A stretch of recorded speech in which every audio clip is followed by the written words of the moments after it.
बीमारियां जानी है, लेकिन जब जाएंगी तो तब आपने बहुत अच्छा मन बनाना है, क्योंकि जो परमेश्वर तुम्हें छुड़ा सकता है तुम्हारे हालात से, तुम्हारी बीमारियों से, वो तुम्हें और बहुत कुछ देगा, तुम्हारे लिए और बहुत कुछ अच्छा करेगा। ये 100% है। उन लोगों से पूछो जो लोग अब सच्चे मन से बने हुए। अभी मौसम खुल चुका है, सब कुछ ठीक हो चुका है। मैं जानता हूं कि ज्यादा ठंड के कारण जो लोग होते हैं वो ठंडे हो जाते हैं ना। मतलब आप ऐसे इंसान हो कि आपको कोई भी सिचुएशन रोक देती है। आप ऐसे इंसान बनने चाहिए कि कोई किसी भी तरह की सिचुएशन, मैं कहता हूं बारिश आ जाए पूरी, तब भी आपको आना है, रुकना ही नहीं वचन पूरा करने से। कितनों को बात समझ आती है? जिस दिन तुम्हारा ऐसा जीवन हो गया कि तुम वचनों को पूरा करने वाले बन गए, तुमने सिचुएशन पर मन नहीं लगाया, हालात पर मन नहीं लगाया, तो फिर देखना मजा अपनी जिंदगी में कि कैसे पावर काम करती है। मैं बताना चाहता हूं कि जब मैं सुबह यहां आया अपना दर्शन पूरा करने, जो परमेश्वर ने मुझे दिया, जो परमेश्वर ने मुझे कहा कि मीटिंग को तुमने 2 महीने खुद आकर स्टार्ट करना है, तो ये दर्शन मैंने तुम्हें बताया कि आप सबने भी करना है, क्योंकि ये परमेश्वर ने कहा है। ठीक है? अब जो चाहत वाले थे वो आ गए, मतलब एक हिस्सा, 4 हिस्सों में से एक हिस्सा लोग यहां आकर बैठ के थे, चाहत वाले, और परमेश्वर ने उनके मन को देखा। अब हम सारे लोग सुन रहे हैं इस दर्शन के बारे में, हम सबको पता है। क्या हमारा ऐसा जीवन होना चाहिए कि हमारा जो शारीरिक जीवन है हमारे ऊपर दबाव रखे, हमारे शारीरिक जीवन का प्रभाव हमारे ऊपर ज्यादा रहे कि हम वचन को पूरा ना कर पाए? क्या ऐसा होना चाहिए? बोलो, आप बताओ मुझे। क्या ऐसी सिचुएशन आपके जीवन में रहनी चाहिए कि आप जो सुन रहे हो उसे कर ना पाओ? अगर उसे कर नहीं पा रहे आप, तो सोच लेना ये कुछ नेगेटिविटी है जो आपको रोक रही है। अगर आपने इसे हटाया नहीं, परमेश्वर के सामने इस बात को रखा नहीं, हुक्म इसको दिया नहीं, अंगीकार इसको किया नहीं, विश्वास से आने के लिए मन बनाया नहीं, तो वो आपके बड़े सारे लाभ रोक कर रखेगी, आपकी हीलिंग भी रोक कर रखेगी। आप जानते हो शैतान हीलिंग रोक देता है, आपकी आशीष रोक देता है, वो रोक सकता है, उसके पास शैतानी ताकत है। लेकिन आपने उसकी रुकावट में नहीं रहना। अगर आपको वो रेड लाइट दिखाता है तो आप रुक जाते हो। नो, तुम्हें नहीं ऐसा करना। तुम रेड लाइट दिखाओ से वो रुके, ये तुम्हारा अधिकार है, ये मसीह में तुम्हारा जीवन है। कितनों को बात समझ आती है? अब मैं बिलीव करता हूं कि जो इस थर्सडे में और आने वाले संडे में तुम जितने लोग संगति में आओगे, सारे के सारे 10:30 से पहले आकर वचन पूरा करोगे और फिर इसकी ताकत देखना। हालेलुया। अब जो इस साल होने वाला है वो परमेश्वर ने मुझे बता दिया है और उस पर मैं सतर्क हूं, उसकी मैं प्रे में जा चुका हूं। अब मैं चर्च में कम आता हूं, मैं अपनी पर्सनली प्रेयर में हूं। जब मैं चर्च में आता हूं तो ये डिस्टर्ब बड़े कर देते हैं मुझे बच्चे। कोई आ गया, कोई रोने लगा, मिला दो जी, फलाना मैसेज आ गया, इसको दे दिया। सारा दिन कुछ ना कुछ ये बोलते रहते थे। मेरे घर में मुझे कौन बोलेगा? तो मैं कंटिन्यू क्या रहूंगा प्रार्थना में, क्योंकि परमेश्वर ने मुझे कुछ ऐसी प्रार्थनाएं करने के लिए कहा है जो ये चीजों को दूर करना है। ये जो चीजें हो रही है, जैसे गवाही बन जाती, लोग गवाही नहीं देते है ना। अभी मैं सुबह आपको बता रहा था है ना, लोगों की इतनी अच्छी अच्छी जीवन की गवाहियां बनती है, इतना भला होता है, एकदम से कठोर कर देता उन्हें शैतान, क्योंकि वो मौका दे देते शैतान को। फिर शैतान उनके जीवन में पहले से भी ज्यादा खराबी लेकर आता है, पहले से भी ज्यादा बीमारियां लाता है, क्योंकि उसका काम ही यही है। इसीलिए तुम्हें क्या करना है? तुम्हें खरे बनना है, वफादार, आज्ञाकारी। सोच कर देखो, अगर तुम बिलीव से यहां आते हो और तुम्हारे 1 काम होते, 2 काम होते, अगर तुम सच्चे मन से चलोगे तो वो तुम्हारे कितने काम करेगा, सोचो, सोच कर देखो आप। मैं उसका गवाह हूं, मैं जानता हूं वो कितने काम करता है। आज एक सॉन्ग सुन रहे थे, बड़ा अच्छा सॉन्ग था वो, मुझे बाहर आता सॉन्ग, जिसमें आसमान की जो ऊंचाइयां है ना, उसको क्या करना, मिलना, मिलना, आसमान की ऊंचाइयों को मिलना, और जो रेत के गन है, रेत के गन को भी गिनना सौखा है। आसमान की ऊंचाइयों को भी नापना आसान है और रेत के तारों को भी गिनना सौखा है। किसी ने बहुत जबरदस्त सॉन्ग बनाया, लेकिन कैसे था ये, तेरे किए हुए जो काम है हमारे उद्धार के लिए, हमारी जीवन के लिए अच्छे काम, उन्हें गिनना औखा है, इतने ज्यादा है। सोच कर देखो कितना बड़ा ये सॉन्ग था। आज मीटिंग के स्टार्ट में ये गाया गया था, मैंने वो सॉन्ग में पूरा मजा लिया, आनंद से झूमा परमेश्वर के साथ। तब आप नहीं थे, क्योंकि आपको आदत पड़ गई है शरीर की, ऐसा स्वभाव बन गया है, ऐसी हैबिट्स बन गई है कि आप ऐसे दिमाग बना दिया शैतान ने आपका कि मैं ज्यादा टाइम नहीं बैठना, ऐसा दिल दे दिया शैतान ने आपको, ज्यादा मुझे टाइम नहीं देना, ऐसे स्वाभाविक ये स्वभाव बन गया आपका। और ये आपका लॉस है, आपका नुकसान है। अगर आप इसमें लॉन्ग टाइम रहे तो आप कठोर हो जाओगे, बड़े अजीब से हो जाओगे, नॉर्मल से हो जाओगे। तुम्हें इसे तोड़ना होगा, इस जुक्ति को तोड़ना होगा प्रार्थना के द्वारा, परमेश्वर के सामने रखकर रोज रोज, परमेश्वर ये चीज हट चुकी है, मैं समय से पहले बैठ चुका हूं, ऐसा हो चुका है, सुबह में जल्दी 5 बजे संगति वाले दिन उठ चुका हूं, जल्दी घर से निकल चुका हूं, ऐसा मेरे लिए आपने कर दिया। रोज रोज आपको बोलना होगा। मेरे मेंबर, एक दिन पहले आप प्रार्थना करो इस बात के लिए, क्योंकि हो सकता है कई लोगों के साथ घर में सुबह सुबह किसी ना किसी बात को लेकर झगड़ा हो जाए, नेगेटिविटी काम कर दे, मन खराब हो जाए, ऐसी चीजें नेगेटिविटी करती रहती है। इसे दूर करने के लिए कंटिन्यू तुम्हें प्रे में रहना पड़ेगा, प्रे में बात रखनी पड़ेगी। मेरे घर में शांति है, मेरे घर में बरकत है, मेरे घर में प्यार है, मेरे घर में वो सब कुछ आ चुका है जो परमेश्वर आप हमें देने के लिए शब्द देधारी हुए, पृथ्वी पर मेरे लिए आए, प्रभु यीशु आ मेरे लिए आए, वो हो चुका है। आपको कंटिन्यू ये प्रैक्टिकल करना होगा, प्रैक्टिकल प्रैक्टिकल प्रैक्टिकल, अपने मुंह का अंगीकार अंगीकार परमेश्वर के सामने रखना होगा, फिर ये हो पाएगा तुम्हारे लिए। कितनों को बात समझ आती है? मैं आपके पीछे यही प्रार्थना कर रहा हूं, लेकिन मेरे अकेले की प्रार्थना के साथ साथ तुम्हारा भी फेथ चाहिए, मेरी प्रार्थना पर भी विश्वास चाहिए। मेरी आज एक गवाही दे रहे थे, किसी का बच्चा आईसीयू में था, तो उस बहन ने कहा जो प्रार्थना हमारे खुदा के दास हमारे लिए करते हैं, उसे रिसीव करती हैं और अंगीकार करती हैं, उनकी प्रार्थना के द्वारा ये बच्चा आईसीयू से बाहर आ चुका है। और जब उन्होंने ऐसा विश्वास किया तो अगले दिन ही वो आईसीयू से बाहर आ गया। उनका मेंबर आया या नहीं आया? तुम्हें मेरी प्रार्थनाओं को रिसीव करना होगा और खुद भी अपनी प्रार्थनाओं में स्ट्रांग रहना होगा। कौन सी आज्ञा, क्या बात कही परमेश्वर ने, फटाफट यस खुदा मैं पूरा कर चुका, धन्यवाद, मैं से पूरा कर चुका, धन्यवाद, ऐसे अंगीकार करना पड़ेगा तुम्हें, क्योंकि ये साल इस मिनिस्ट्री का डबल होने का टाइम है। ये मिनिस्ट्री इस साल डबल होगी यीशु मसीह के नाम से, और तुम अपनी इन खुली हुई आंखों से ये देखोगे। डबल होने का मतलब क्या है? ये पंखे जितने हैं इनका साइज बढ़ जाएगा, ये जो पिलर हैं जितने साइज है इनका और साइज बढ़ जाएगा, दीवारें 9 इंची 18 इंची हो जाएंगी, ये मतलब है। बोलो, मिनिस्ट्री बढ़ जाएगी, चमत्कार बढ़ जाएंगे, आशीष बढ़ जाएगी, रुकावटें हट जाएगी, तुम जबरदस्त तरीके से आगे बढ़ोगे, तुम जबरदस्त तरीके से उसके वचन को पूरा कर पाओगे, तुम्हारे कारोबार बढ़ जाएंगे, तुम्हारा प्यार बढ़ जाएगा, तुम्हारी आज्ञाकारी बढ़ जाएगी, तुम्हारे जीवन में स्पिरिचुअलिटी बढ़ जाएगी, वो सारी शारीरिक बातें हट जाएगी जिसने तुम्हें रोक कर रखा था। और उसी के रुकने के कारण आशीषें रुकी हुई थी, काम रुके हुए थे।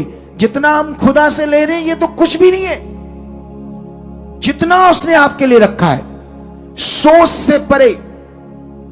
अगर तुम सोच से परे जो खुदा ने आपके लिए रखा है लेना है, तो आज्ञाकारी तुम्हें सफल बनाएगी। ये बात सीख लो। इसके लिए तुम्हें इस थर्सडे का वचन सुनना पड़ेगा जो बीत गया थर्सडे। मैंने पार्ट 1 में आज्ञाकारी, वैसे तो वो दूसरा पार्ट है, लेकिन उसको लिखने में पहला पार्ट लिख दिया, आज दूसरा पार्ट लिख दिया।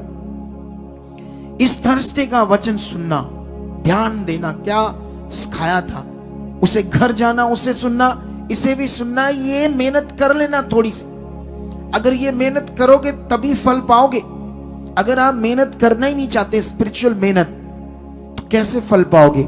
आज मैंने थर्सडे एक करैक्टर के बारे में बताया था, एस्तर के करैक्टर के बारे में। मैंने कहा था उसके ऐसे मैं पॉइंट्स तुम्हें बताऊंगा, गहरे पॉइंट आज्ञाकारी के, जो तुम्हें आज इस वचन से शुरू करूंगा।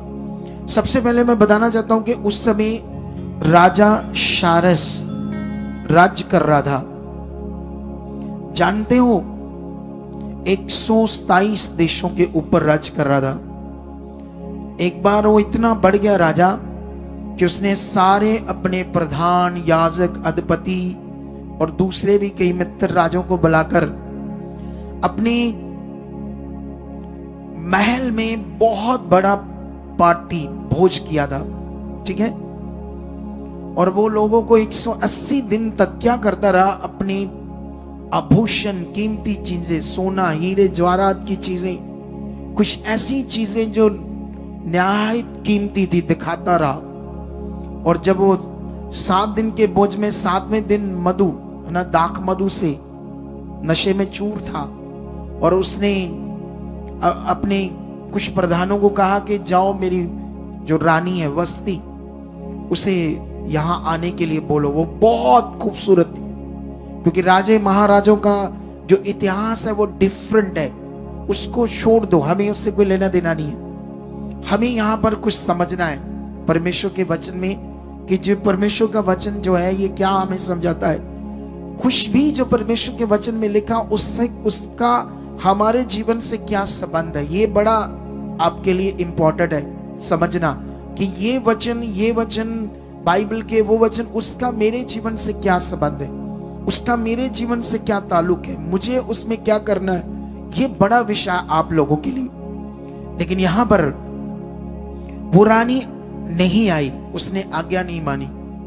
राजा क्रोध में बहुत बढ़ गया, गुस्से में आ गया। उसने अपने जो होते ना बुद्धिमान, जो शास्त्री, पंडित, जो बताते हैं मार्ग कैसे कैसे चलना है, जहां राजे को भी कोई बात नहीं समझ आती, तो ऐसे लोग होते हैं जो राजा ने बहुत सारे रखे थे। ठीक है। उनको मैं अभी आपको इस वचन में खोलकर समझाता हूं। उनको जब बुलाया गया ना, तो उनसे पूछा गया कि मुझे इस विषय में क्या करना चाहिए। तो उन्होंने क्या बताया, उन्होंने बताया कि ऐसे तो आपका पूरी दुनिया में सम्मान खत्म हो जाएगा और दुनिया के हर पुरुष का सम्मान खत्म हो जाएगा। तो इसके लिए क्या करो, पूरे राज्य में एक आज्ञा निकालो, एक अनाउंसमेंट करो कि जितनी भी सुंदर कुंवारी लड़कियां हैं, उनमें से एक को रानी बनाया जाएगा। रानी किसकी जगह पर? वस्ती की जगह, वो रानी की जगह पर। इससे तेरा अपमान दूर होगा और आने वाले फ्यूचर में भी कभी कोई औरत गलती नहीं करेगी अपनी पति के सामने। ऐसा करके एक सिचुएशन थी। इस सिचुएशन के बीच में खुदा का एक प्लान है जो हमें समझना है। कितनों को बात समझ आती है? अब जो कुंवारी लड़कियां थी, ये मैटर नहीं करता था कि वो रिच है या रानी है, कौन है। ये सब नॉर्मल घरानों से थी, नॉर्मल घरानों से। एक ऐसी सुंदरी, बहुत सुंदर, बुद्धिमान राजा की पत्नी बनने के लिए, रानी बनने के लिए पूरे देशों में ढूंढी जाए, और जो भी परख टेस्ट होगा और जो पास होगी राजा के सामने, वही उसकी रानी होगी। ठीक है, समझ आ रही कि नहीं समझ आ रही? लेकिन अब अगर आप बाइबल में पढ़ोगे तो मोर्दके ने इस एस्तर को, जो उसके चाचा की बेटी थी, ठीक है, उसे अपनी बेटी बनाकर पाला पोसा और उसको अपनी बेटी की तरह रखा था। अब ये भी बहुत सुंदर थी, ठीक है, और उसको मोर्दके ने सब कुछ बताया था क्या करना है, ठीक है, इस जो भी होने वाला है, और राजा को एक रानी चाहिए, तो इसके लिए क्या करना है उसको भी, वो भी चुनेगी, वो भी बुलाएगी। तो ये हम एक वचन तुम्हारे सामने पढ़ते हैं, 2:15। सबसे पहले वहां वो महल में रहे, वो सारी कुंवारियां, उनके लिए बहुत सारी चीजें है ना, लगाने के लिए चीजें, खाने के लिए डिफरेंट खाना, रहना पीना, कपड़े, बहुत जबरदस्त सुख सुविधाएं उन्हें दी गई। और 1 साल के बाद राजा के सामने जाना था। 1 साल तक उनकी तैयारी थी, ठीक है। लेकिन जब वो टाइम आया और जो भूषण आभूषण, जो गिफ्ट, जो सोने चांदी की चीजें उनके लिए ठहराई गई थी, कि इतनी तो ठहराई गई थी गिफ्ट राजा के सामने जाने के लिए, जितना ठहराया गया था उतना तो था ही, लेकिन ये भी ऑप्शन थी कि जितना लेना है ले सकते हो, जितना मांगना है मांग सकते हो राजा से। जानते क्यों? मैं समझाता हूं। क्योंकि जब राजा के सामने जाना था, अगर राजा को वो नहीं पसंद आई और वो अब उसको अब रानी बनाने के लिए राजी नहीं है, तो उनके अंदर लालच था ना कि अब रानी तो बनेगी नहीं, तो जितना ले सकते ले लो। क्या कर सकते हो? जितना ले सकते हो क्या करो? ले सकते हो। लेकिन यहां पर एस्तर ने जितना ठहराया था उतना ही लिया। यहां से हमें समझ आती है लालच नहीं था उसके अंदर। बोलो, परमेश्वर इस चीज को पावरफुली देखता हमारे जीवन में। हमारे जीवन में ये सबसे बड़ा विषय परमेश्वर काउंट करता है। अब सेवा करने वाले पास्टर्स, एवेंजलिस्ट या ब्रांचेस के ऊपर जो अपॉइंट किए जाते हैं, अब परमेश्वर यहां देखता है मन देखता है। अब ये तो कोई चोरी नहीं है ना, ये तो कोई गुनाह नहीं था, क्योंकि एक तो चोरी होती है, एक तो गुनाह होता है, एक हेरा फेरी होती है ना। परमेश्वर के हम तो जानते हैं कि मनुष्य मुझे देख नहीं रहा, कुछ भी कर लेंगे, लेकिन एस्तर के लिए ये तो चोरी नहीं थी, कोई गुनाह नहीं थी, बस मांगना था और डिमांड करनी थी और मिल जाना था। अभी इसको भी पता नहीं था कि मैं सिलेक्ट हूं या नहीं, तो इससे अच्छा मैं मांग लूं ताकि जब नहीं भी बनूंगी रानी तो दिन अच्छे रहेंगे। कितनों को बात समझ आती है? यही लालच एस्तर के अंदर नहीं था, इसीलिए परमेश्वर का अनुग्रह होता है। कितनों को बात समझ आती है? आप जानते हो जब एलीशा भविष्यवक्ता बना तो एलीशा के अंदर भी यही चीज नहीं थी।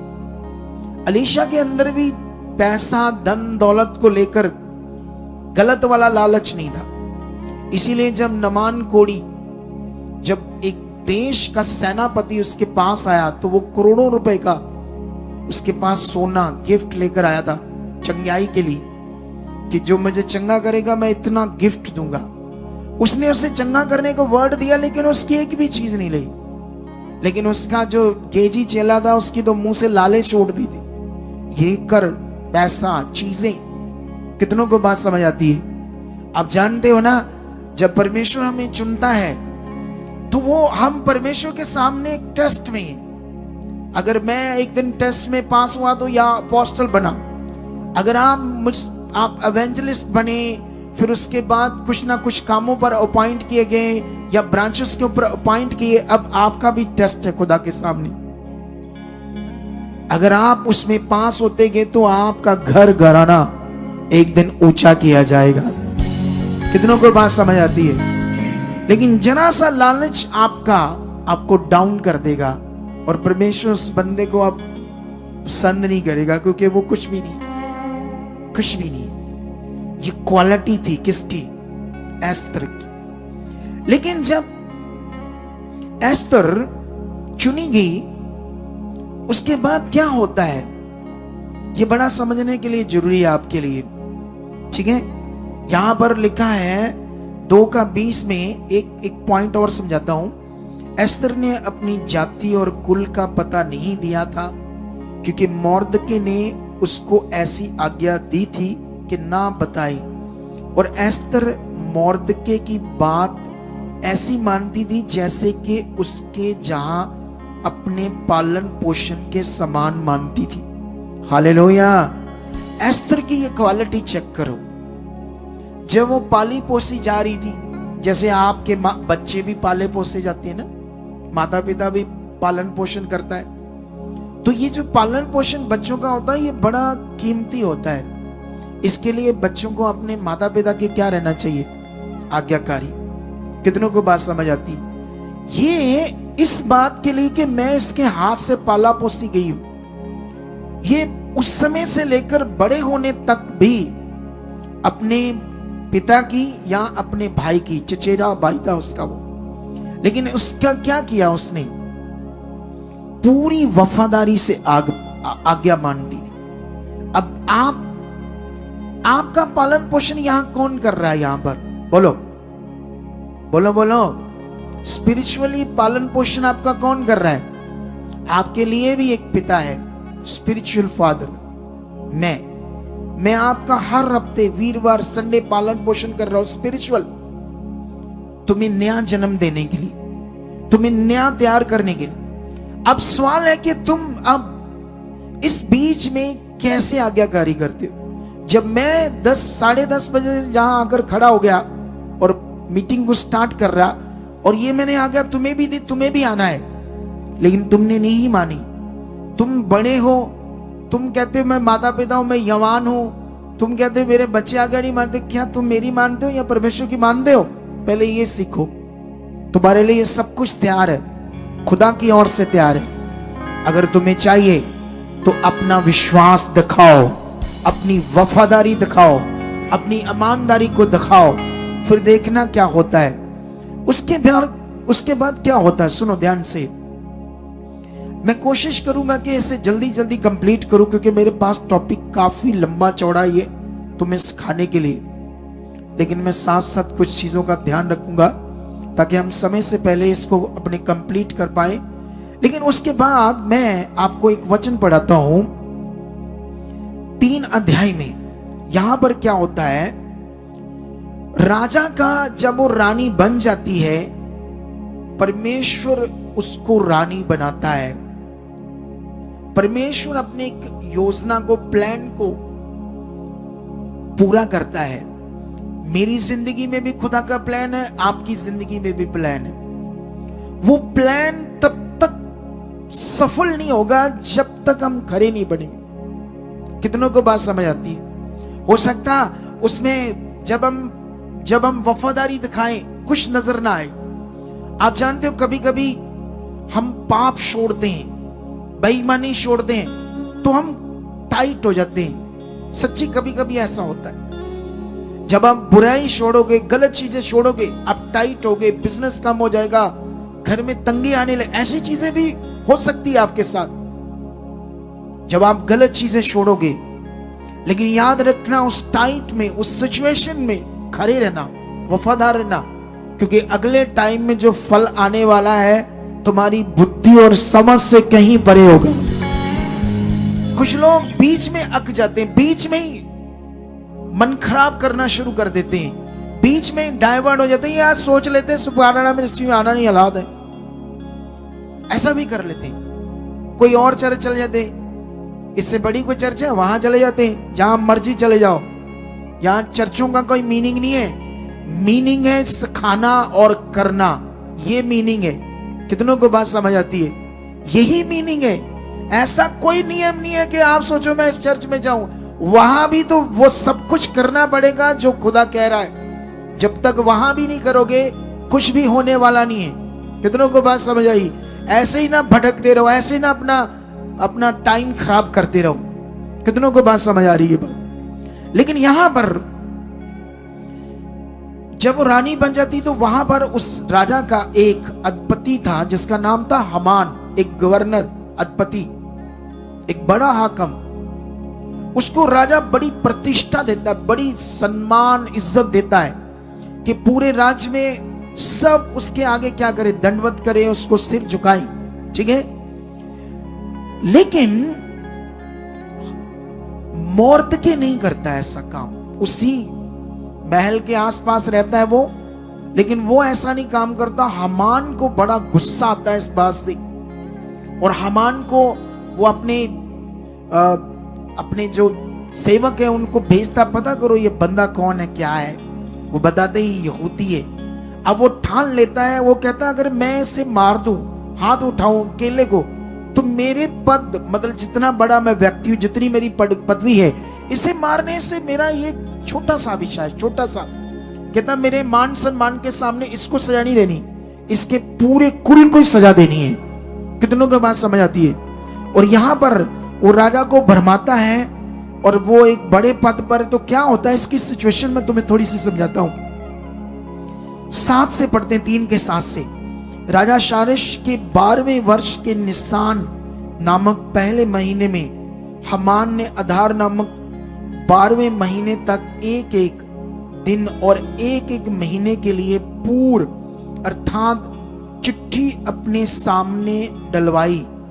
तब हमान ने राजा शारेश से कहा, तेरे राज्य के सब प्रांतों में रहने वाले देश देश के लोगों के मध्य में तितर बितर और शितकी हुई एक ऐसी जाति है जिसके नियम और सब लोगों के नियमों के भिन्न है, और वह राजा के कानून पर नहीं चलते, इसलिए उन्हें रहने देना राजा को लाभदायक नहीं है।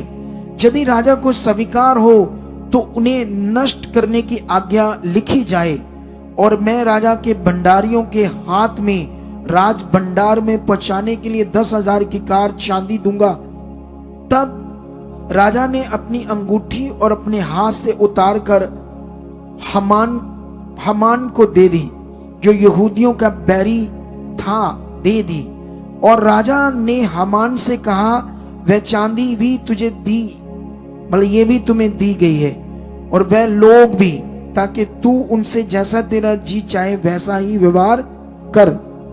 ये बात तुम्हें समझनी होगी। अब आप जानते हो जैसे ये देश है भारत, फिर ऑस्ट्रेलिया, फिर अमेरिका, कोई भी देश, इस देश में प्रधानमंत्री है, फिर सुप्रीम कोर्ट है, फिर हाई कोर्ट, फिर low court, session court, city court. सुनो इधर देखो ध्यान से। हर देश में कानून बने। उस समय भी कानून थे, उस समय कानून बहुत खतरनाक थे आज के लेवल के हिसाब से। समझ आया कि नहीं समझ आया? जैसे मान लो आज के हिसाब से कोर्ट किसी को फांसी की सजा सुनाते हैं तो क्या होगी उसको, फिर बोलो। जब जज ने उस पर मोहर लगा दी, गवर्नमेंट की मोहर लगाने के बाद उस पर साइन कर दिए, इसकी फांसी की तारीख ठहरा दी, उसे कोई बदल सकता है? बोलो, बदल सकता है कोई? ऊंचा बोलो, नहीं बदल सकता ना। तो राजा का कानून उससे भी खतरनाक था उस जमाने में। अब उसने अपनी अंगूठी उतार दी और हमान अधिपति को दे दी, और चिट्ठियां तैयार की पूरे देशों के लिए, जितने भी 127 देश थे, और हर देश की भाषा के अनुसार चिट्ठी तैयार की। राजा की उस अंगूठी की मोहर लगाकर साइन कर दिए उस भाषा में कि जिस जिस देश में यहूदी लोग हैं, इस तारीख को उन्हें क्या करना है, खत्म करना है सबको। ये सरकारी मोहर लग चुकी है, ये सरकारी लॉ कानून तय हो चुका है, उनका मरना। कितनों को बात समझ आती है? अब ये बात समझनी होगी तुम्हें। यहां से ये चीज,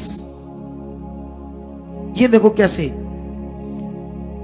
3:13 में लिखा, राज्य के सब प्रांतों में इस आशय की चिट्ठियां हरकारों के द्वारा भेजी गई कि एक ही दिन में अर्थात अदार नामक 12वें महीने के 13वें दिन को, मतलब 12वें महीने के उस कैलेंडर के हिसाब से 13 तारीख को क्या जवान, क्या बूढ़ा, क्या स्त्री, क्या बालक, सब यहूदी मार डाले जाएं, नष्ट किए जाएं और उनका सत्यानाश किया जाए और उनकी धन संपत्ति लूट ली जाए। अब मैं ये तुम्हारे लिए 4 की 1, 2, 3 वचन पढ़ता हूं। यहां पर क्या लिखा? जब मोर्दके ने जान लिया कि क्या क्या किया गया है, तब मोर्दके वस्त्र फाड़, टाट पहनकर, राख डालकर नगर के मध्य में जाकर ऊंचे और दुख भरे शब्द से चलाने लगा, दुहाई देने लगा राजा के सामने, क्योंकि ये यहूदी नष्ट किए जाएंगे। ये राजा की शाही मोहर लग चुकी है, कानून सजा सुनाई जा चुकी है और उस सजा के ऊपर मोहर लग चुकी है। अब देखो, और वह राजभवन के फाटक के सामने पहुंचा, परंतु टाट पहने हुए राजभवन के फाटक के भीतर तो किसी के जाने की आज्ञा ना थी। एक एक प्रांत में जहां जहां राजा की आज्ञा और नियम पहुंचा, वहां वहां यहूदी बड़ा विलाप करने और उपवास करने और रोने पीटने लगे, वरन बहुतेरे टाट पहने हुए, राख डाले हुए पड़े रहे। अब इन्हें कौन बचा सकता था इस सजा से? खुदा, यहोवा परमेश्वर, खुदाबंद यीशु। कितनों को बात समझ आती है? अब उसके लिए इन्हें क्या करना पड़ेगा? ये लोग जानते थे तुम्हारे हालात है, तुम्हारी प्रॉब्लम है, तुम्हें पता होना चाहिए मुझे क्या करना है परमेश्वर के साथ, ताकि ये हालात जाए, ये प्रॉब्लम जाए। कुछ लोग कितना भी सुनते हैं, ऊपर करो सारे मुंह मेरी तरफ, ध्यान देकर सुनो। जब मैं पढ़ूं तब पढ़ना, जब मैं बोलूं सुनने में ध्यान देना, फिर पढ़ना नहीं नीचे। पता नहीं पढ़ते भी होगे या बस ऐसे ही दिमाग है, नीचे मुंह। कितनों को समझ आ रही मेरी बात? अब सोच लो, इनको तो पता था कि अब इस मौत से, अब हमारा एक पास्टर जेल में गया ना, गया या नहीं गया बलात्कार के केस में? अब वो भाग नहीं सकता था, अगर भागता तो वापस इस देश में नहीं आ सकता था। उसके लिए कोई ऑप्शन ही नहीं बची, उसके लिए एक ही ऑप्शन थी, सजा काटनी। अब मन फिराएगा, पश्चाताप करेगा तो प्रभु रास्ता खोलेगा, नहीं तो लॉन्ग टाइम जेल में सड़ता रहेगा। दो ही बातें, क्योंकि वो सजा है। अब उसके लिए वो कुछ नहीं कर सकता था, कोर्ट ने सजा सुना दी थी। ये राजा की शाही सजा लागू है पूरे देशों में। यहां यहूदी एक ही दिन में सबको क्या करना, खत्म करना है। जब लोगों को यह खबर मिली कि ऐसी शाही चिट्ठी सजा सुनाई गई है, अब एक ही रास्ता था, वो था परमेश्वर। परमेश्वर ही अब बचा सकता था उन्हें। अब तुम्हारे हालात कौन दूर कर सकता है? आप आओ, आपको परमेश्वर कहे 10:30 बजे आओ, मैंने कहा ऐसा करो, ये नए साल के लिए 2026 में मुझे ऐसा उसने वचन दिया और आपने सुना, लिया नहीं। तुम्हें ऐसा नहीं करना जैसे ये कर रहे हैं। तुम्हें टाट नहीं बांधना, राख नहीं डालनी सिर पे, लिटना नहीं जमीन पर, भूखे नहीं रहना, उपवास। ये देखो कितना उपवास कर रहे हैं, ये गिड़गिड़ा रहे रात दिन परमेश्वर के सामने। तुमसे 2 घंटे 3 घंटे भी मुश्किल से, कई लोगों से मीटिंग में बैठना मुश्किल है, और कहते हैं जीवन चाहिए, कहते घर चाहिए, सब कुछ बड़ा चाहिए, सब कुछ अच्छा चाहिए, और स्पिरिचुअल वचन पूरा करने का कोई मन नहीं।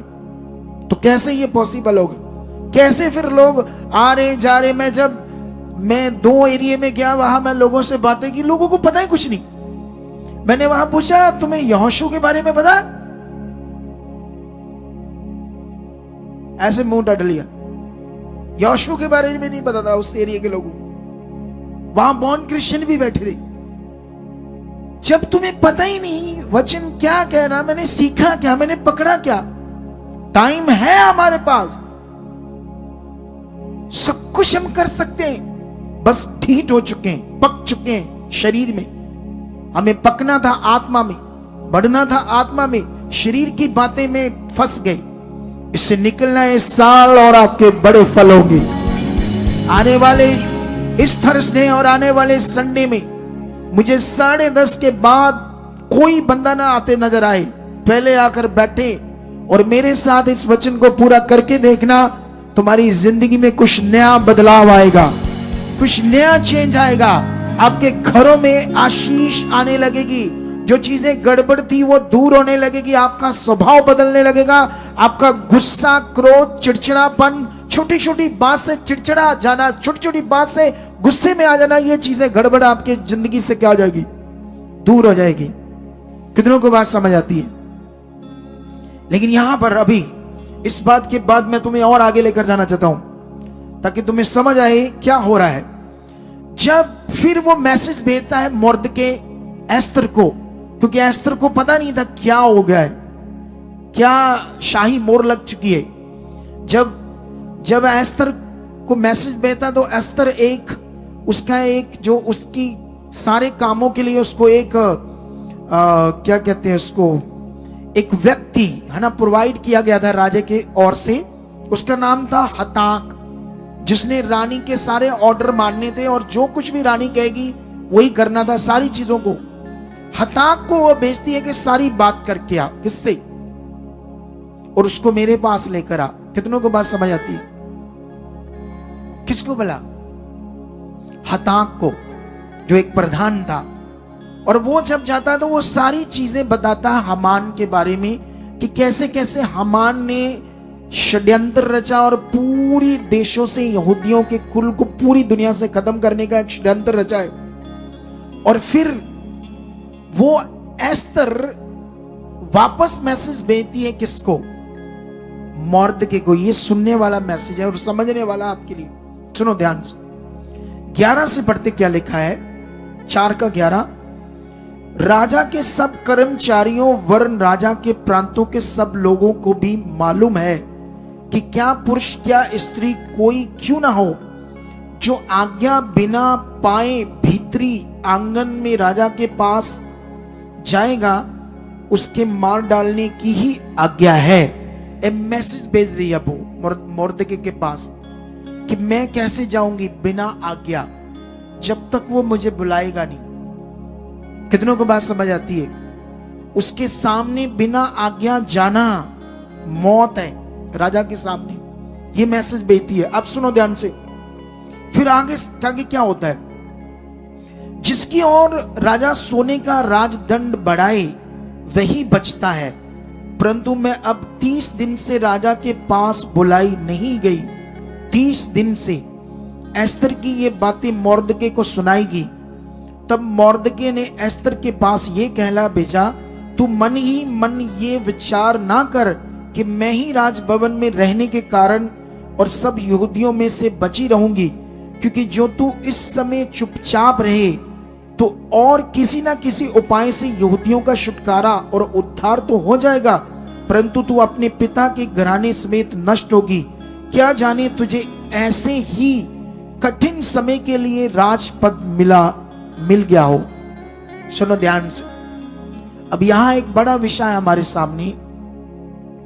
मोर्दके और एस्तर के बीच में कन्वर्सेशन, खतरनाक सिचुएशन। आपको भी हालात आते हैं, आपके भी घर में प्रॉब्लम आती है, तब तुम्हें अपने परिवार में एक होना है, एक मन होना है।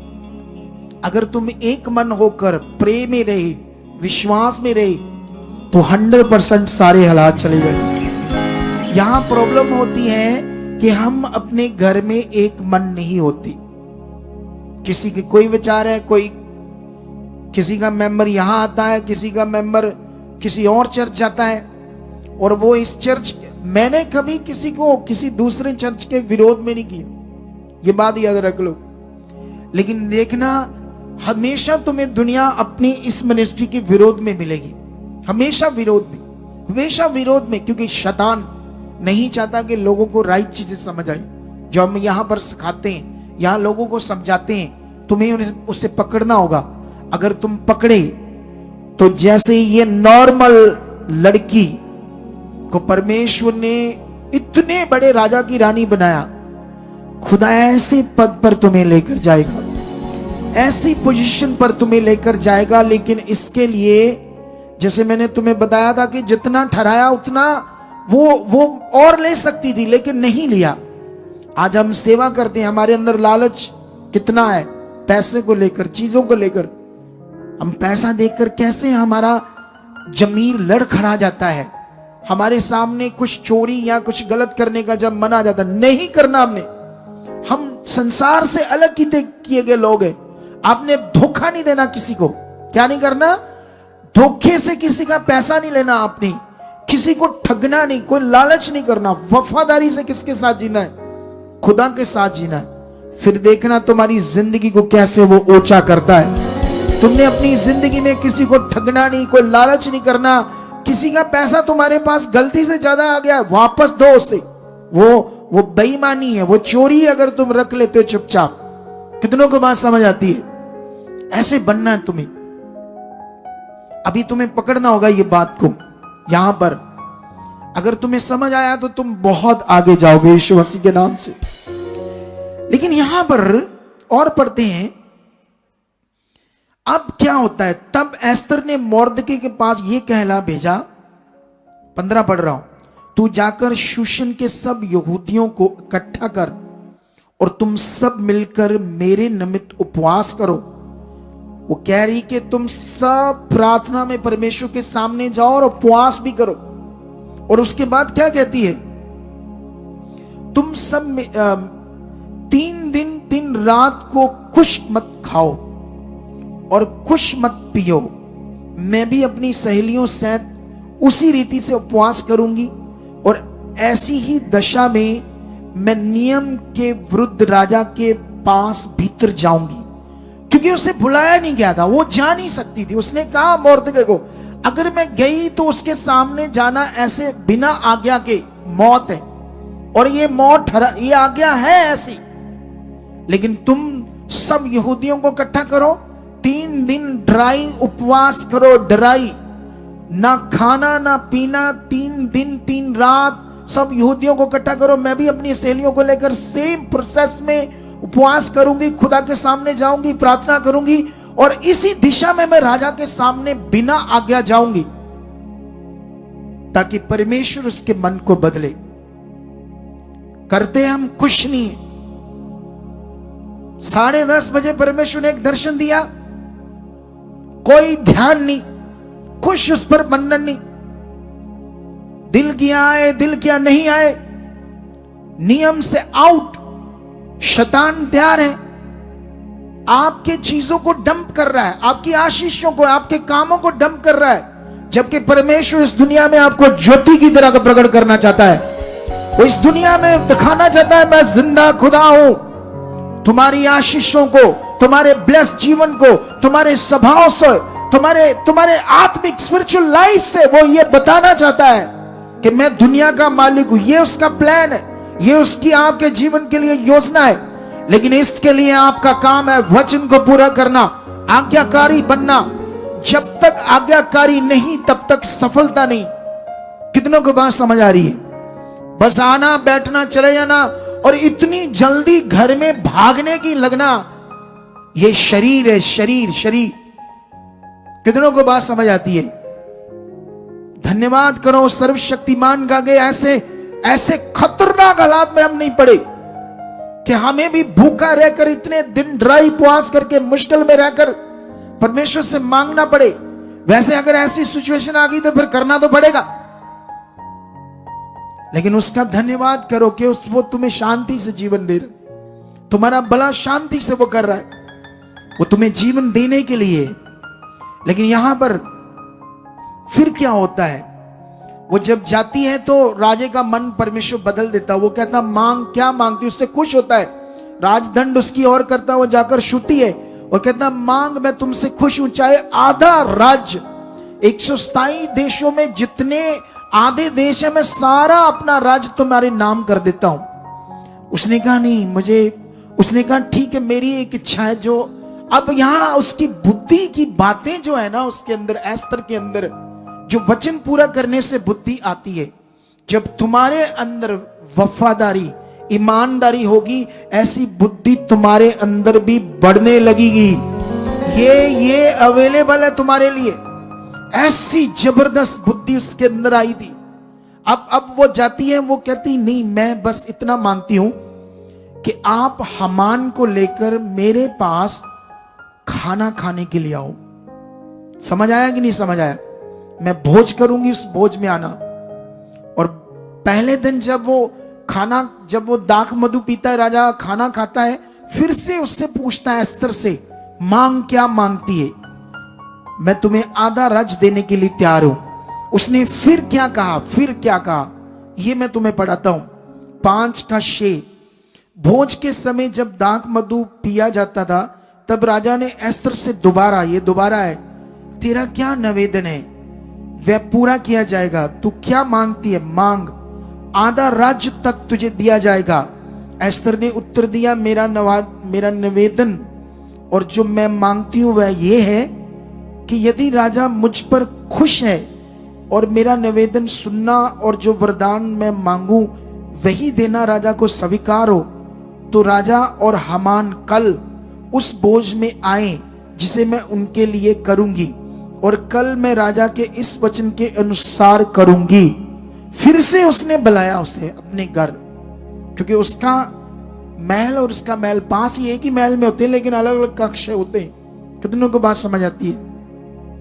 कल जब बुलाती है, उसके बाद जो हामान है वो बड़ा खुश है कि इतने प्रधान है और सबसे ज्यादा प्रतिष्ठा मुझे मिल रही है, और रानी भी मुझे कह रही राजा के साथ भोजन करने के लिए। छोटी बात है, बोलो छोटी बात है। मैं किसी एरिया में गया, मैं खुदा का दास हूं, लोगों को पता था मैं आया था, कुछ लोगों को, लेकिन ध्यान नहीं दिया, शारीरिक बुद्धि। वहां मैंने इतने जबरदस्त वचन दिए, उसकी कुछ वैल्यू थी, लेकिन उसे लिया नहीं कुछ लोगों ने।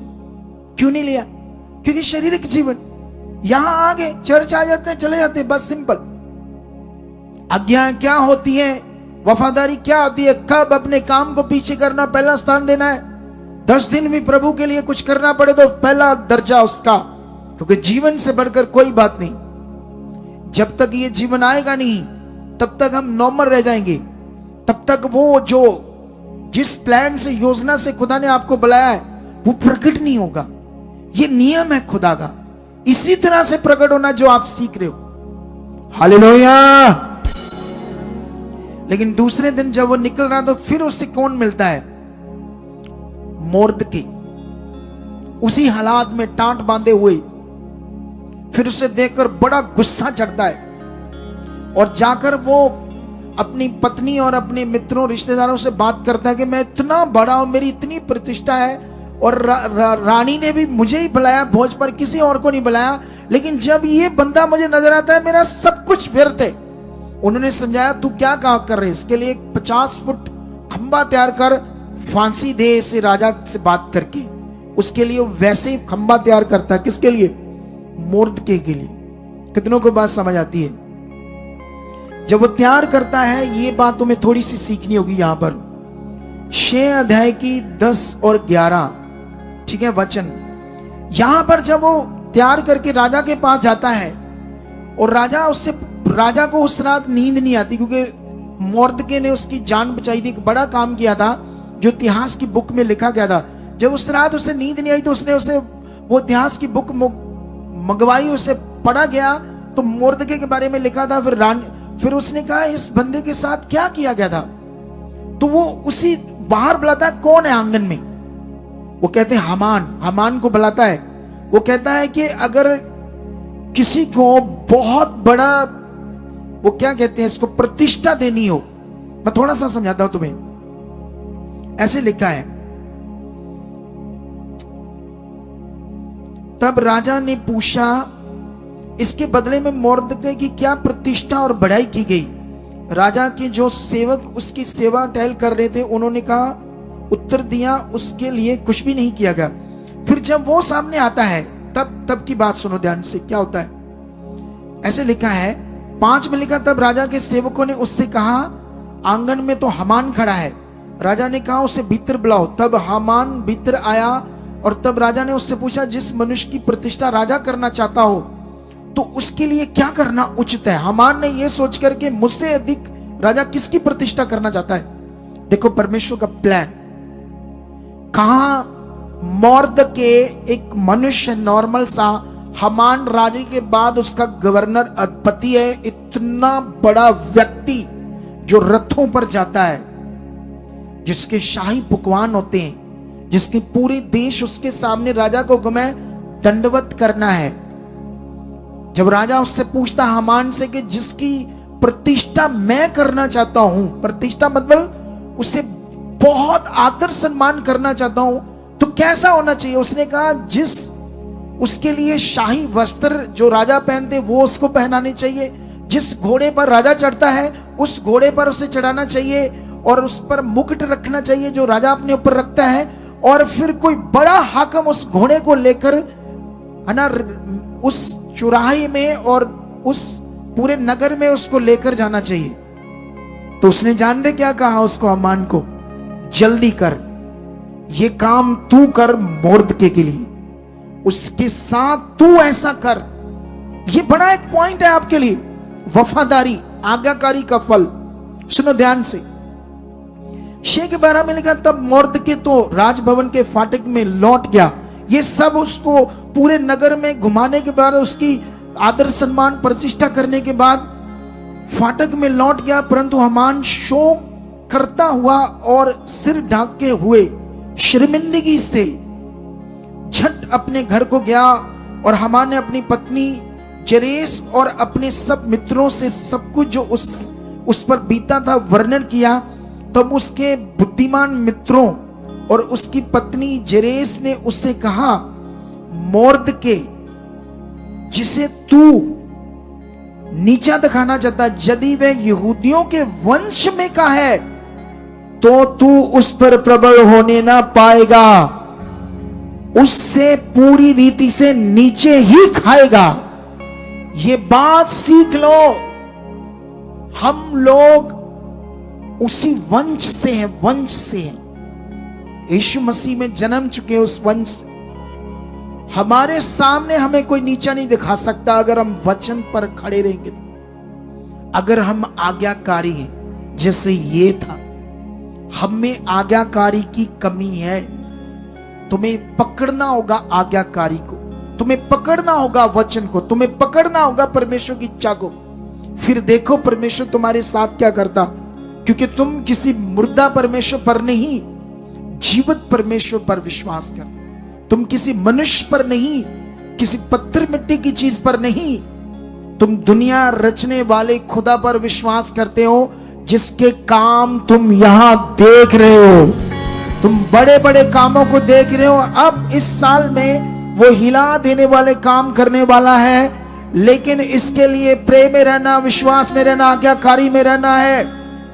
जैसे तुम्हारी जिंदगी में ये होने लगेगा, तुम वो गवाहियां लेकर आओगे जिसके लिए तुमने कभी सोचा नहीं होगा। कितनों को बात समझ आती है? लेकिन अभी आगे वाली बात कंप्लीट करते हैं जल्दी जल्दी, ताकि हमें समझ आए। उसके बाद दूसरे दिन जब भोज होता है, और फिर से भोज करते समय जब रानी से बात करता है कौन, राजा, तब का वो सीन में थोड़ा सा तुम्हें समझाता हूं क्या लिखा है यहां पर, ठीक है? 7:2 में लिखा, राजा ने दूसरे दिन दाख मधु पीते पीते अस्तर से फिर पूछा, हे अस्तर रानी, तेरा क्या निवेदन है? वह पूरा किया जाएगा। तू क्या मांगती है? मांग, आधा राज तक तुझे दिया जाएगा। अस्तर रानी ने उत्तर दिया, हे राजा, यदि तू मुझसे प्रसन्न है और राजा को यह स्वीकार हो तो मेरे निवेदन से मुझे और मेरे मांगने से मेरे लोगों का प्राण दान मिले। कितनी पावरफुल तरीके से वो बात को रख रही है। मेरा और मेरे लोगों का प्राण दान, जो सजा तेरे राज्य से निकली उसका मुझे प्राण दान चाहिए, क्योंकि मैं और मेरी जाति के लोग बेच डाले गए हैं और हम सब घात और नष्ट किए जाने वाले हैं। यदि हम केवल दास दासी हो जाने के लिए बेच डाले जाते तो मैं चुप रहती, चाहे उस दशा में वह विरोधी राजा की हानि बर ना सकता। उसने कहा, अगर हमें दास दासी के रूप में बेचा जाता तो मैं चुप रहती, लेकिन सिचुएशन खराब है। राजा उससे पूछता है, ये किसने ऐसा किया है, कौन है? तो एस्तर ने उत्तर दिया, वह विरोधी और शत्रु यही दुष्ट हामान है। और जब वो सारी बातें करता है, हामान के तो पैरों के तले जमीन निकल जाती है, क्योंकि वो खुदा के लोगों को नष्ट करना चाहता था। तुम किसके लोग हो? तुम्हें कौन नष्ट कर सकता है इस दुनिया में? तुम खुद अपने आप को नष्ट कर सकते हो वचन को तोड़कर, नहीं तो तुम्हें कोई नष्ट नहीं कर सकता। कितनों को बात समझ?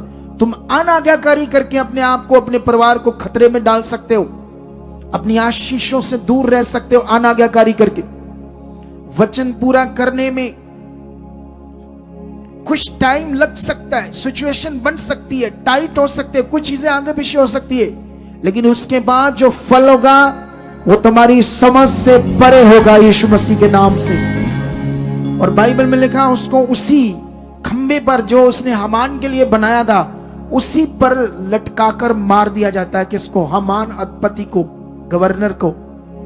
खुदा के लोगों के विरुद्ध कोई युक्ति काम नहीं करती है। कितनों को बात समझ आती है? अगर तुम आज से ये पकड़ लो कि मुझे खुदा के लिए जीना है, मुझे उसका वचन पूरा करना है, जो वो चाहता है मैं करना है। ये कठिन कहां है? परमेश्वर का वचन पूरा करना, आज्ञाकारी करना कठिन है। संसार में रहना और पिसना ये कठिन है।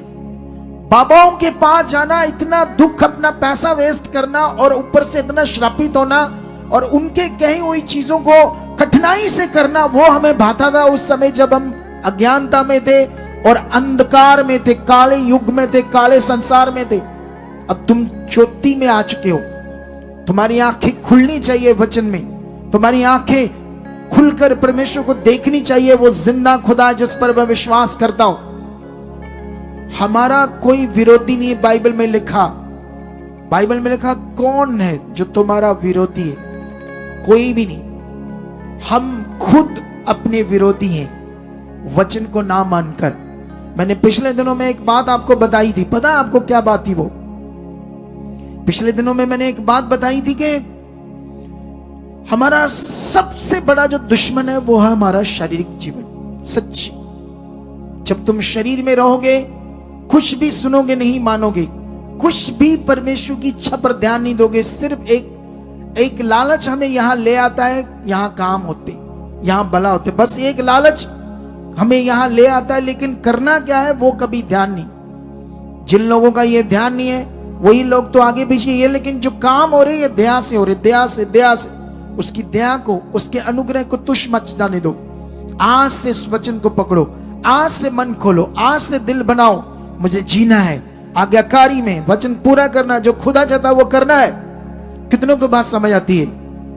बाइबल के अंदर चेक करना, जो लोग परमेश्वर के लिए जी रहे थे उन्होंने कभी मतलब परमेश्वर का काम, सेवा, उसके साथ अनाज्ञाकारी नहीं की, और जिन्होंने नहीं की वो दुनिया में ऊंचे किए गए। अरे परमेश्वर के काम के लिए अगर हमें कोई बेइज्जती कर देता है, कोई गालियां निकाल देता, कुछ बोल देता है और हम कहते हैं बस हमसे नहीं होता, तो ये शरीर का जीवन है। कौन सा जीवन है ये? अरे परमेश्वर के जीने के लिए मैं खुद, मेरा एक सगा भाई है, सगा भाई, एक दिन शैतान ने उसे मेरे विरोध में कर दिया, जबकि वो मेरे द्वारा बचाया गया था, यीशु में आया था, किसी और पास्टर के पास जाने लगा, उस पास्टर से मिलकर मैं हमारे लोगों को नेगेटिव करने लगा मेरा भाई, और बताने लगा ये मेरा भाई है, मैं जानता हूं ये बड़ा खतरनाक फिलोसफर है, मुझे फिलोसफर करके बताने लगा। मुझे अगर लोगों ने बताया, मैंने कहा कोई बात नहीं, मेरा खुदा मेरे साथ है, हालेलुया। मैं चिड़चिड़ाया नहीं। कितनों को बात समझ? मेरा रियल भाई, टाइम आएगा तो मैं बताऊंगा वो कौन है। समझ आया या नहीं समझ आया? जब हम खुदा के लिए जीते हैं। एक दिन मुझे ये लड़की रिजवंत कहती है, एक बंदा यहां सेवा करता था, मोटू सा, ठीक है, तो शरीर में बड़ा था, वो इतना शारीरिक था, उसी के कारण उसकी सेवा यहां से गई, और जब गई मैंने नहीं निकाला, अपने आप परमेश्वर ने उससे दूर कर दिया। कितनों को बात समझ आती है? और जब उसकी सेवा जाती है ना, वो इतना मेरा प्रचार कर रहा है, मेरे विरोध में लोगों को नेगेटिव कर रहा है। एक फौजी था, उसका पता नहीं कैसे नंबर ढूंढ कर कहता, तूने चर्च में छोटा हाथी दान किया है, तेरा 7 लाख खा गया वो पास्टर मैं। जबकि उसने तो बेचारे ने 1,70,000 दिया था मैं छोटा हाथी चर्च की जरूरतों के लिए। कहता कोई नहीं लिया, 7 लाख खा गया। उसको बड़ा उसका मन खराब कर दिया। उसने रिजवंत को फोन किया, रिजवंत ने मुझे किया। तो रिजवंत कहती पापा जी कुछ करो, ये तो लोगों को खराब करेगा, तोड़ देगा। तो मैंने कहा छोड़ दे ये बात, वो चीटी है, कुछ भी नहीं कर सकता। तो बढ़ आ गई, अरे हम खुदा के लोग हैं, ये छोटी छोटी बातों पर थोड़ी ध्यान देते हैं। अगर छोटी छोटी बातों पर मैं ध्यान देने लगा, मैं सेवा कैसे कर पाऊंगा? मुझे ऐसी ऐसी बातें समझ आती है। मुझे किसी ने बताया मुझे कि पापा जी कोई बहन है तो आपको गालियां निकाल दी और आपके साथ मुझे मिला रही कि मैं आपसे गंदा रिश्ता रखती हूं। मैंने कहा बोलने दे, ये फालतू गंदे लोग हैं, ये शर्मिंदे होंगे, ये गिरेंगे एक दिन। जिस खड्डे की बातें करें उसी खड्डे में ये गिरेंगे। तुम्हें बढ़ना है यीशु मसीह के नाम से। कितनों को बात समझ आती है? ये सेवा के लिए यीशु के चेलों ने डंडे खाए, पत्थर खाए, मार खाए, कोड़े खाए, इतनी बेइज्जती हुई, इतनी शर्मिंदगी उठानी पड़ी उनको, लोगों के इतना बुरा हाल किया लोगों ने, लेकिन वो खड़े रहे परमेश्वर के लिए सेवा में। यह होता है मसीह जीवन, इसे कहते हैं मसीह जीवन। कितनों को बात समझ? अगर इस जीवन में रहकर तुम आगे बढ़े, एक दिन खुदा तुम्हें प्रतिष्ठा देगा जैसे मौर्दके को दी, ऐसा फल है आज्ञाकारी का। कितनों को बात समझ आती है? समझ आता है नहीं समझ आता? मैं प्रार्थना कर रहा हूं इन दिनों में, और जो खुदा करने वाला तुम्हारी और मेरी सोच से परे होने वाला है। बस आज का वचन दोबारा सुनना है, 2-3 बार पक्का करना है, और आने वाले थर्सडे और आने वाले संडे में जो दर्शन है 10:30 आने का पहले तुम सबने आना है, शरीर को मारना है। जो मैं कह रहा हूं मैं तुम्हारे ऊपर, जैसे हम डॉक्टर के पास जाते हैं, डॉक्टर से दवाई लेते हैं, उससे पूछते हैं कैसे खानी है, तो वो जैसे बताता है वैसे खाते हैं कि अपनी मर्जी करते हैं? बोलो। वहां तो भाग कर जाते हैं, भूल गया डॉक्टर साहब नीली गोली लाल गोली कितना खानी, दसो। दोबारा पूछते हैं ताकि गड़बड़ ना हो जाए, क्योंकि शारीरिक बुद्धि काम कर रही है। अगर ये गोली आगे पीछे खा ली तो रिएक्शन कर जाएगी। अगर तुमने वचन आज्ञाओं को तोड़ा तो ये भी रिएक्शन कर जाएगा, तुम्हारी जिंदगी में प्रॉब्लम क्रिएट कर देगा। वचन तोड़ना भी तुम्हारी जिंदगी में रिएक्शन कर जाएगा, लेकिन इसकी समझ नहीं है, तुम्हें कोई परवाह नहीं है, और जो दिल में आता करते हैं और फिर अपने विनाश का कारण बनाते हैं। लेकिन मैं बिलीव करता हूं इस वचन के द्वारा खुदा तुम्हारे मन को खोल चुका है। मैं बिलीव करता हूं इस वचन के तुम्हारा मन खोल चुका है खुदावन। हालेलुया।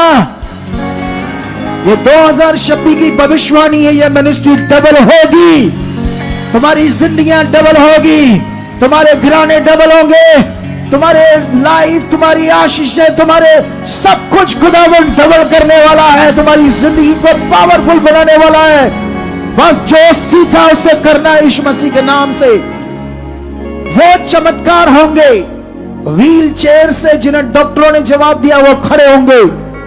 वो बीमारियां जो डॉक्टरों की समझ से बाहर होंगी, वो यहां आते, वचन सुनते, प्रार्थना को रिसीव करते ही परमेश्वर उनकी जिंदगी से दूर करेगा। लंगड़े चलेंगे, जन्म के लंगड़ों को परमेश्वर यहां चंगा करने वाला है। जन्म के अंधों की आंखें खुलने वाली है, गूंगे बोलने वाले हैं। ऐसे बड़े काम खुदावंद आपकी जिंदगी में पूरे करने वाला है। लेकिन करना क्या है? जो सीखा वो करना है। Are you ready? तो फिर रेडी हो जाओ अपनी बरकतों को, आशीषों को लेने के लिए। और याद रखना, सुनो, 20 ना बोना भी चोरी है, बाइबल में लिखा है। जो परमेश्वर ने 10वां हिस्सा तुम्हें कहा मेरे काम के लिए बो, अगर तुम नहीं बोते तो अनाज्ञाकारी भी और चोरी भी है। मेरे पास एक इतना नहीं, उसको बुलाओ नूर को। एक ये थोड़ा सा ऑडियो है, इसे ना किसने भेजा था? हाँ, उसको भेजना जल्दी जल्दी, ठीक है?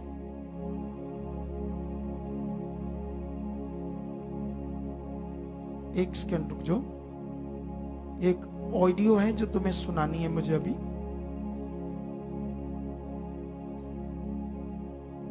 ताकि तुम्हें इससे समझ आए परमेश्वर कितना महान है।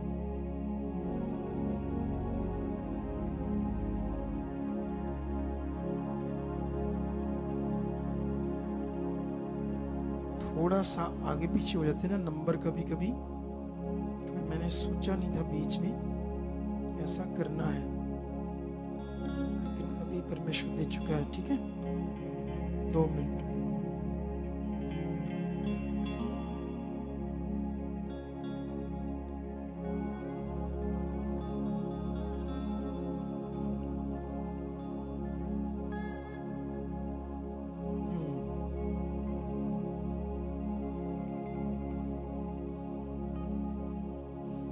शायद वो थोड़ा सा पीछे चले गया है, यहीं से सुना देते हैं ना, यहीं से माइक से थोड़ा सा, ठीक है? क्योंकि उधर जाने में टाइम ज्यादा हो जाएगा।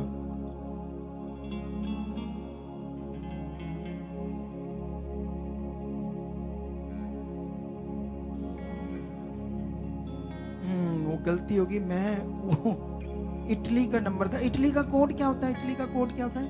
फर्स्ट में कोड क्या होता है इटली का? जल्दी बताना मुझे, कोड से पता चलेगा नंबर कौन सा है?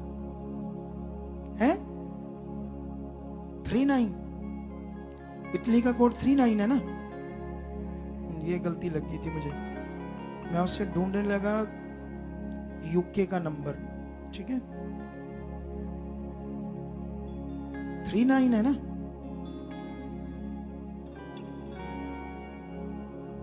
चेक कर लो। अच्छा ये देखो, ठीक है? अभी